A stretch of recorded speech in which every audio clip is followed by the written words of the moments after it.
The house should be mine.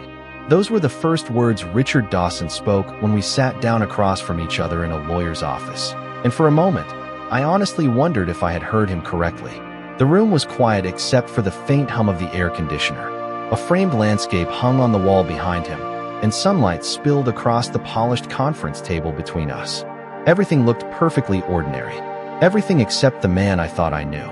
Richard sat comfortably in his chair, his hands folded, his expression calm and confident. He looked less like a heartbroken former fiancé and more like someone reviewing a business deal he expected to win. I stared at him for several seconds before I glanced toward my attorney, Thomas Walker. Even Thomas seemed surprised by how directly Richard had said it. Not the engagement ring, not shared expenses, not furniture, not any of the things people normally argue about when relationships fall apart. He wanted my house. The house I had owned for nearly 20 years before I ever met him. The house where I had celebrated birthdays, hosted Thanksgiving dinners, and spent countless evenings sitting on the back porch watching the Arizona sunset paint the sky in shades of gold and orange. The house I had worked hard to pay off after my husband passed away. The house that carried the memories of an entire lifetime. Richard cleared his throat and leaned forward slightly. I invested time into our future, he said. I helped plan improvements. I contributed to the relationship. I think it's only fair. Fair. The word landed strangely in my ears. I could still remember the day we met at a community fundraiser almost 2 years earlier. He had seemed thoughtful and kind. After years of living alone, I never expected to fall in love again at 67. Yet somehow Richard had convinced me that happiness could arrive late in life. My friends called him charming. My son Matthew said he seemed trustworthy. Even I believed it, at least for a while. Looking at him now, I felt something colder than anger settle over me. Clarity. The kind that arrives when the final piece of a puzzle suddenly clicks into place. Every strange question he had asked over the past year returned to me. Questions about property taxes. Questions about home insurance. Questions about whether I had updated my estate documents. At the time, they sounded practical. Responsible, even. Now they sounded different. Now they sounded like research. Evelyn, Thomas asked quietly. I realized everyone was waiting for me to respond. Richard's eyes remained fixed on me. He expected tears. He expected outrage. He expected a fight. Instead, I smiled. Not because I was happy. Not because I was amused. I smiled because at that exact moment, I understood something important. Richard believed the story was already over. He believed he was sitting at the finish line. He believed I was an older woman who would be too emotional, too overwhelmed, or too frightened to protect herself.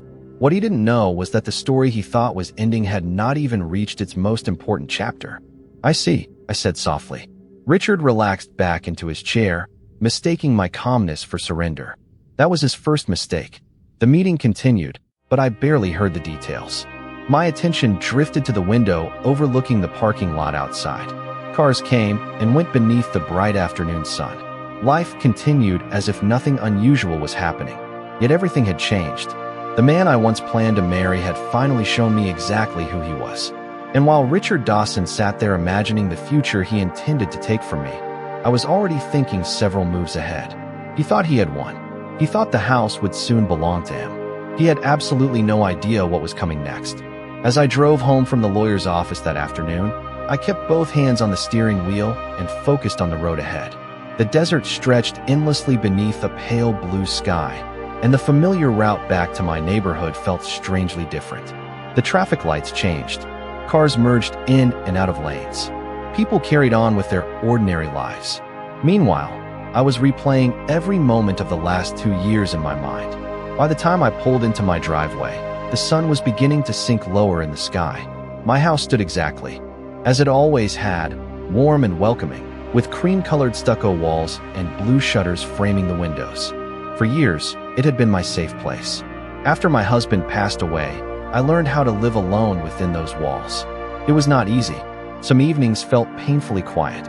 Some holidays felt longer than they should have. Yet over time, I built a life that felt steady again. I planted flowers along the walkway. I painted the guest room myself. I spent mornings drinking coffee on the back patio while watching hummingbirds dart between the feeders. It was a life I had earned. Then Richard appeared. I met him at a local charity event nearly 2 years earlier.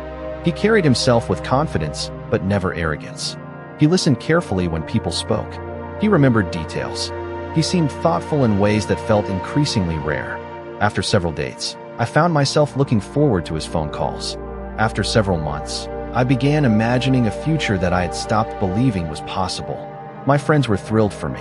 Even Matthew seemed relieved to see me smiling again. Looking back now, I realized the early signs were subtle. Richard never asked for money. He never demanded expensive gifts. Instead, he asked questions. Lots of questions. At first, they sounded innocent. He wanted to know when I purchased the house. He wanted to know whether the mortgage had been paid off. He wanted to know if property values had increased in the neighborhood. Whenever I answered, he nodded thoughtfully and moved on. I never considered that those conversations might mean something more. One evening, about 6 months after we started dating, we sat together on the patio watching the sunset. Richard glanced toward the house and smiled. "This place must be worth quite a bit these days," he said. I laughed and told him I had never thought of it that way. To me, it was not an investment. It was home. He smiled back, but there was a brief look in his eyes that I could not quite identify. It vanished almost immediately. Months later, another comment followed. Then another. Sometimes he asked about insurance. Sometimes about taxes. Sometimes about long-term planning. Each question seemed reasonable on its own. Together, they formed a pattern I failed to recognize. Not everyone missed it, though. My best friend Charlotte certainly did not. Charlotte Bennett had known me for more than 30 years. She had seen every version of me imaginable. She had celebrated my happiest moments and stood beside me through my hardest ones. Unlike me, she viewed Richard from a distance. She was not distracted by romance or optimism. One Saturday afternoon, we met for lunch at a small cafe near the town square. Halfway through the meal, she set down her coffee cup and looked directly at me. "Evelyn," she said carefully, "have you noticed how often Richard talks about your house?" I immediately defended him. I told her he was simply practical.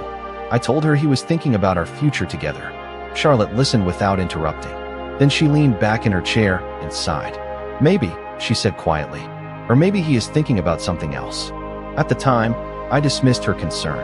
I changed the subject and laughed it away. But that conversation stayed with me. And as I unlocked my front door that evening after the lawyer meeting, Charlotte's words echoed louder than ever before. Over the following weeks, I began paying attention in a way I never had before. It was remarkable how much becomes visible once doubt quietly enters a room. Richard did not change his behavior overnight. In fact, that was what made everything so unsettling. He remained polite. He still opened doors for me. He still brought flowers from time to time and remembered important dates. On the surface, he looked exactly like the man I had fallen in love with. But underneath those gestures, I started noticing a pattern that I could no longer ignore. One evening, while we were having dinner at my kitchen table, he casually asked whether I had ever considered adding another person to the property title. The question arrived so smoothly that someone else might have missed it entirely. I looked up from my plate and asked why he was curious. Richard smiled and said he was only thinking about simplifying things for the future. Then he quickly changed the subject. Another time, he wanted to know where I kept important documents. He said every couple should know those things in case of emergencies. Again, the explanation sounded reasonable, yet something about it felt rehearsed. The more I listened, the more I remembered Charlotte's warning. I found myself replaying old conversations while washing dishes, watering plants, or folding laundry. Small details that once seemed harmless now carried a different weight. One Saturday morning, Richard accompanied me to a neighborhood open house a few blocks away. The property was beautiful, with a renovated kitchen and a large backyard. As we walked through the rooms, most visitors commented on the design or the location. Richard focused almost entirely on market value. He asked the realtor detailed questions about appreciation rates, equity growth, and comparable sales. Driving home afterward, he spent nearly 20 minutes discussing how much my own home might be worth if I sold it. I listened quietly. The conversation stayed with me long after he left that evening. Meanwhile, Charlotte continued watching from the sidelines. She never pushed too hard, but every now and then she would ask a simple question. Was Richard asking about finances again? Had he mentioned legal paperwork? Did he seem unusually interested in assets? I always tried to defend him, though the words felt less convincing each time. Deep down, I was beginning to wrestle with something uncomfortable. I wanted Charlotte to be wrong. I wanted the man I loved to be exactly who he claimed to be. One afternoon, Several months before our relationship finally unraveled, Richard stopped by unexpectedly. I was organizing old family photographs in the living room. He picked up a framed picture of my late husband and studied it for a moment. Then his attention drifted toward the hallway. "You really built quite a life here," he said. His voice sounded thoughtful, almost admiring. I nodded. "It took many years." He slowly set the photograph back on the shelf. "A person would hate to lose something like this." At the time, I assumed he meant the memories. Looking back, I am no longer certain. After he left, I sat alone in the quiet house and stared out the window as the sun slipped lower across the neighborhood. For the first time, I allowed myself to consider a possibility I had been resisting for months. What if Charlotte had seen something that I refused to see? What if all those questions, all those conversations, all those carefully timed comments were not random at all? I still did not have proof. Only instincts. Only fragments. But somewhere deep inside, a small voice was beginning to tell me that the future I imagined with Richard might not be the future he imagined at all. The moment that finally changed everything happened on an ordinary Tuesday afternoon. There was nothing dramatic about the day itself. The sky was clear. The temperature hovered around 80 degrees. I had spent the morning running errands and stopped at a grocery store on my way home. Richard had mentioned that he would be meeting a friend for coffee across town, so I expected the house to be empty when I arrived. As I carried 2 bags of groceries through the front door, I immediately heard a voice. Richard's voice. At first I thought he must have changed his plans. Then I realized he was speaking on the phone from the back patio. The sliding glass door was slightly open, allowing his words to drift into the kitchen. I was not trying to listen. In fact, I froze because I did not want to interrupt what sounded like a private conversation. I set the grocery bags down quietly and waited. Then I heard something that made me stop breathing for a second. Richard laughed. It was not his usual warm laugh. It sounded different, sharper, more confident, more calculating. "I am telling you," he said, "it is practically perfect." There was a pause while the other person spoke. Richard answered immediately. "No, she has no idea. She trusts me completely." My stomach tightened. I stood perfectly still beside the kitchen counter. Every instinct told me to walk away. Instead, I remained where I was. The conversation continued. "The house alone is worth more than I expected," he said. "Once everything is official, it gives me leverage." Leverage. The word landed like a stone. For a moment, I wondered whether I had misunderstood. Maybe he was discussing a business matter. Maybe there was another explanation. I searched for one desperately. Then he spoke again. Honestly, the timing could not be better. There was another pause followed by laughter. "I just have to be patient." I felt a strange calm settle over me. Not panic, not anger. Something colder, something clearer. The pieces that had never quite fit together suddenly aligned. Charlotte's warnings. The endless questions about property. The interest in documents.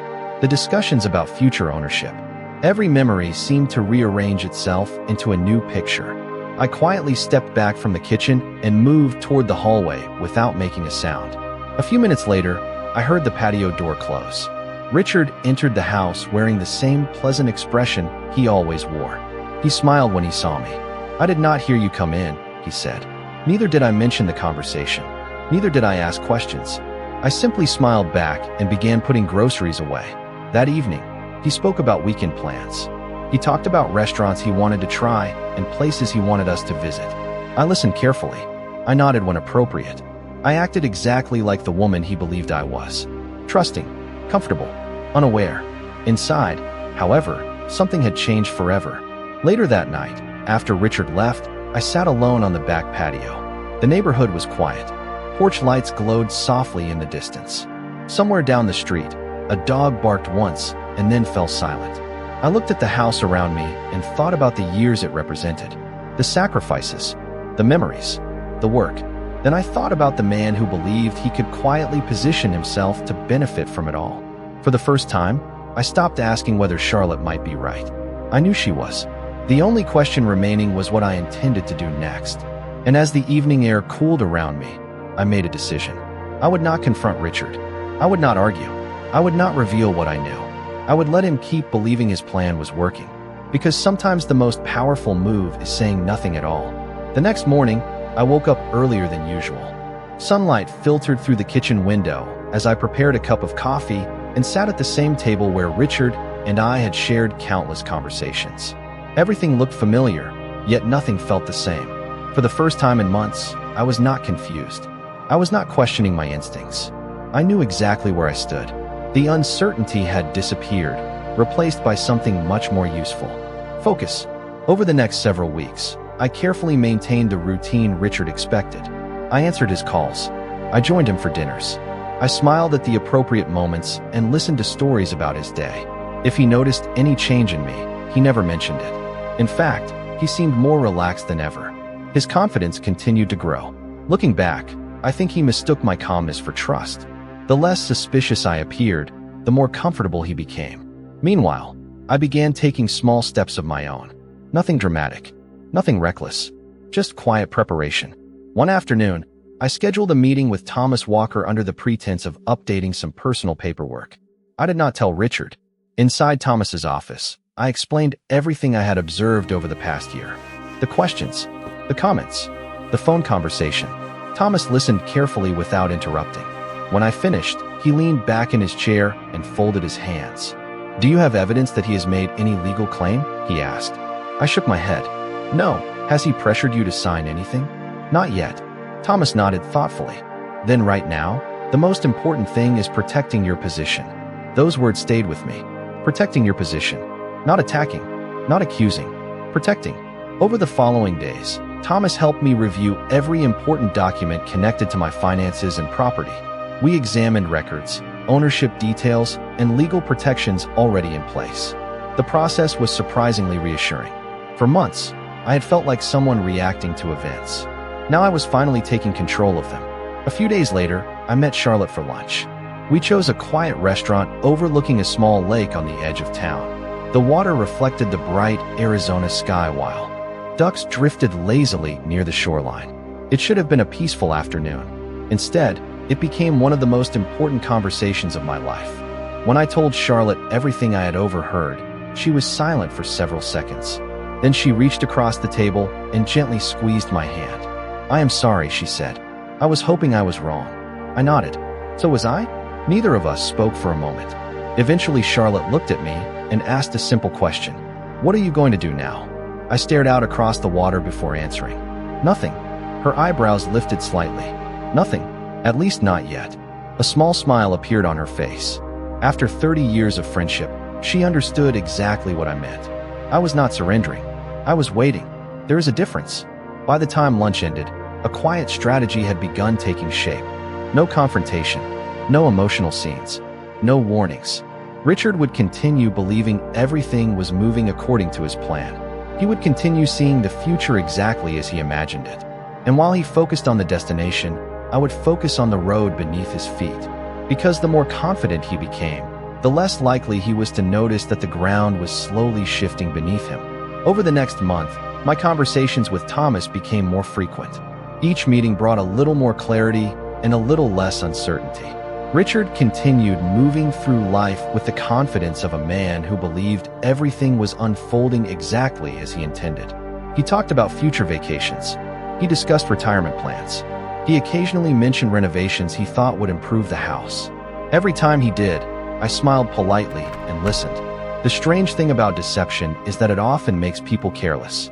The more secure Richard felt, the more openly he revealed his assumptions. Meanwhile, Thomas and I focused on facts. One afternoon, as we reviewed ownership documents in his office, he paused while reading through a folder and tapped a page with his finger. "There may be a solution here," he said. I leaned forward. "What kind of solution?" Thomas removed his glasses and carefully explained a legal option that had never occurred to me. The details were surprisingly straightforward. Completely lawful. Completely documented. Completely within my rights as the sole owner of the property. The more he explained, the more I realized why he had been so calm throughout our previous meetings. He had been studying possibilities, looking for vulnerabilities, looking for ways to ensure that nobody could ever use my home as leverage against me. When he finished speaking, the room fell silent. I sat there for several moments considering the implications. It was bold, unexpected, almost unbelievable in its simplicity. Would it work? I finally asked. Thomas nodded. If executed correctly, yes. Later that evening, I called Charlotte. We met the following day at her house. As I explained the idea, she listened with growing surprise. When I finished, she stared at me for a few seconds before laughing softly. "That is brilliant," she said. I did not expect that response. Neither had I. Yet the more we discussed it, the more sense it made. Charlotte had been one of the most trustworthy people in my life for more than 3 decades. She had never once given me a reason to question her loyalty. If there was anyone I trusted completely, it was her. Over the following weeks, every necessary detail was handled quietly and professionally. Paperwork was prepared. Appointments were scheduled. Signatures were completed. Every step followed the law exactly. There were no shortcuts and no hidden arrangements. Everything existed on paper precisely as required. Through it all, Richard remained unaware. He still arrived with the same confident smile. He still spoke about plans for the future. If he sensed anything unusual, he never showed it. The contrast became almost surreal. On one side, an elaborate vision he believed was gradually becoming reality. On the other, a legal process moving forward without his knowledge. Finally, the day arrived when the transfer became official. I remember sitting across from Charlotte after everything had been completed. Neither of us spoke for several moments. Then she looked at me and smiled. "How do you feel?" she asked. I thought about the question carefully. Relief was part of it. Gratitude was part of it. But more than anything, I felt secure. For months, I had lived with the uncomfortable awareness that someone might be viewing my home as an opportunity instead of a place filled with memories. That feeling was gone. The paperwork was finalized. The records were updated. The strategy was complete. And the most remarkable part was that Richard still believed he was moving closer to exactly what he wanted. Several weeks later, the situation finally moved into the phase I had been expecting. By then, Richard and I were no longer speaking the way we once had. The warmth that had defined our relationship had gradually disappeared, replaced by formal conversations and growing distance. Even so, he continued behaving as though certain outcomes were inevitable. That confidence never seemed to leave him. If anything, it became stronger. The day of the legal meeting arrived on a bright morning in early spring. I remember waking up before sunrise and sitting quietly with a cup of coffee while the neighborhood remained still. There was no anxiety, no panic. The months of preparation had already done their work. Whatever happened that day, I knew one thing with certainty. I would not be caught off guard. When I arrived at Thomas Walker's office, he greeted me with the same calm professionalism he had shown from the beginning. Together, we reviewed a few final details before entering the conference room. Everything was organized neatly inside a series of folders stacked on the table. Every document had a purpose. Every signature was exactly where it needed to be. A short time later, Richard arrived. The moment he walked through the door, I noticed something immediately. He looked relaxed, comfortable, almost cheerful. He nodded politely toward me before taking his seat. There was none of the tension I would have expected from someone facing the end of an important relationship. Instead, he carried himself like a man attending a meeting whose outcome had already been decided. As discussions began, I listened carefully without speaking much. Financial matters were reviewed. Personal property was discussed. Various details were addressed one by one. Throughout the process, Richard remained composed. Occasionally, he exchanged comments with his attorney. Occasionally, he glanced in my direction. Each time, his expression seemed to communicate the same message. He believed everything was unfolding according to plan. Then the conversation reached the subject I had been waiting for: the house. Richard straightened slightly in his chair. It was subtle, but impossible to miss. His attention sharpened immediately. For months, perhaps longer, this had been the center of his calculations. The room grew noticeably quieter. Thomas opened one of the folders resting in front of him and removed several documents. He placed them neatly on the table and slid them toward the opposing side. Richard accepted the papers without concern. At first, he skimmed through the first page casually. Then he stopped. His eyes moved back to the beginning. He read the same section again. The confidence in his expression began to fade. Slowly, almost imperceptibly, he turned another page. Then another. The silence stretched longer. Nobody interrupted him. Nobody rushed him. Across the table, I simply watched. For the first time since I had known him, Richard looked genuinely confused. He frowned and adjusted the documents in front of him. Then he looked toward his attorney. The attorney examined the paperwork as well. His reaction was equally telling. Gone were the assumptions. Gone was the certainty. The room that Richard had entered expecting to control suddenly felt very different. Several more moments passed before he finally spoke. "What is this?" he asked. Thomas answered calmly. Every word was measured. Every explanation was supported by documentation. Every action had been completed legally and properly. As the details became clear, I watched realization slowly settle across Richard's face. Not anger. Not yet. Something else. The uncomfortable awareness that the future he had imagined no longer existed. And for the first time since this entire ordeal began, he understood that he was no longer the person holding the advantage. The atmosphere inside the conference room changed completely after that. Only minutes earlier, Richard had looked like a man approaching the final step of a carefully planned journey. Now he sat motionless, staring at documents that no longer supported the future he expected. He turned several pages again as if a different answer might suddenly appear. It did not. The paperwork remained exactly the same. The ownership records were clear. The transfer had been completed properly. Every requirement had been followed. Every detail had been documented. Richard finally looked up from the table. "This cannot be right," he said. His voice was controlled, but the confidence that once filled it was gone. Thomas calmly explained the timeline once more. Dates, signatures, recorded filings, supporting documentation. There was nothing emotional about the explanation. It was simply a statement of facts. Richard listened, then turned toward his attorney.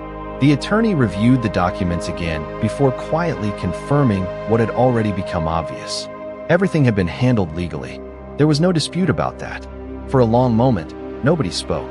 I sat quietly across the table, observing the scene unfold.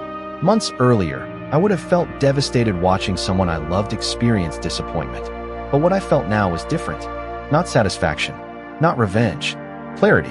The truth was finally standing in the open where everyone could see it. Richard's attention shifted toward me.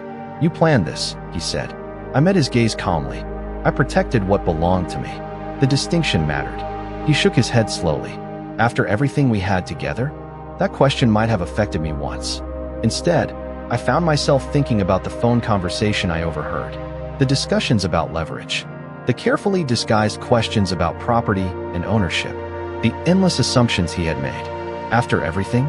I replied quietly. "Yes, after everything." His expression tightened.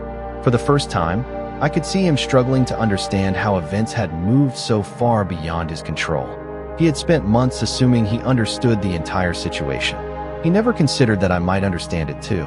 The discussion continued, but the outcome was already becoming clear. One by one, various arguments were raised and addressed. Each concern met the same obstacle. Facts, records, documentation. There were no dramatic revelations left to uncover. The reality was simply that the opportunity Richard believed existed no longer existed at all. Eventually, the meeting began winding down. Papers were gathered. Folders were closed. Chairs shifted against the floor. Yet Richard remained seated for several seconds longer than everyone else. He looked exhausted, though not physically. It was the exhaustion that comes when a carefully constructed expectation suddenly collapses. Before leaving, he looked toward me one final time. There were countless things he could have said. Questions, accusations, complaints. Instead, he simply stared in silence. Perhaps he was still trying to understand where things had gone wrong. Perhaps he was replaying months of assumptions in his own mind. I will never know. What I do know is that when I walked out of that building and stepped into the warm afternoon sunlight, I felt lighter than I had in a very long time. Not because someone else had lost, not because I had outsmarted anyone, but because I no longer had to wonder who Richard Dawson truly was. The uncertainty was over. The doubts were gone. The truth had finally revealed itself, and once truth appears clearly enough, it becomes impossible to ignore. A year later, I was sitting on the same back patio where I had spent so many evenings thinking about the choices that changed my life. The Arizona sunset painted the horizon in shades of gold and orange, just as it always had. A gentle breeze moved through the yard, and somewhere nearby, wind chimes echoed softly in the distance. For the first time in a very long time, everything felt peaceful. Not perfect, not extraordinary, just peaceful. And I had learned that peace was worth far more than I ever realized. After the legal process concluded, life slowly settled into a new rhythm. The constant uncertainty disappeared. The endless questions disappeared. The feeling that I needed to watch every conversation for hidden motives disappeared. What remained was something much simpler. Freedom. Charlotte and I remained as close as ever. In fact, our friendship grew even stronger after everything that happened. There is something powerful about knowing exactly who will stand beside you when life becomes complicated. Throughout the entire ordeal, she never asked for recognition. She never expected anything in return. She simply showed up when I needed her most. Eventually, as planned, every arrangement we had carefully established was resolved exactly as intended. The house remained protected, and the future I had worked so hard to build remained secure. Matthew noticed the change in me as well. One afternoon, he stopped by for lunch and looked around the kitchen before smiling. "You seem happier," he said. I thought about that for a moment. Happier was not quite the right word. Stronger felt more accurate. Wiser, perhaps. I had spent months grieving the relationship I thought I had. But once that grief passed, I realized something important. I was not mourning the loss of Richard. I was mourning the loss of an illusion. The man I believed existed and the man who actually existed were not the same person. Accepting that truth allowed me to move forward. As for Richard, I heard very little about him afterward. Occasionally someone mentioned that he had moved to another city. Occasionally another mutual acquaintance shared a small update. None of it mattered much to me anymore. The chapter had ended. I no longer carried anger toward him. Anger requires energy, and I preferred to spend mine elsewhere. Instead, I focused on the people who had earned a place in my life. I focused on family. I focused on friends. I focused on the quiet moments that often go unnoticed until they are nearly lost. Looking back now, I do not consider what happened a victory because property was protected or because a legal strategy worked exactly as intended. Those things mattered, of course, but they were not the most valuable outcome. The real victory was understanding my own worth. The real victory was refusing to let fear, disappointment, or betrayal define the rest of my life. Sometimes people ask whether I regret trusting someone who ultimately revealed different intentions than I expected. The answer surprises them. No, I do not regret trusting. Trust was never the mistake. The mistake belonged to the person who tried to take advantage of it. As the last light of day faded beyond the horizon, I looked out across the yard and smiled. A year earlier, I had feared losing something important. Instead, I gained something far more valuable. I gained clarity. I gained confidence. And most importantly, I gained the peace that comes from finally seeing people exactly as they are.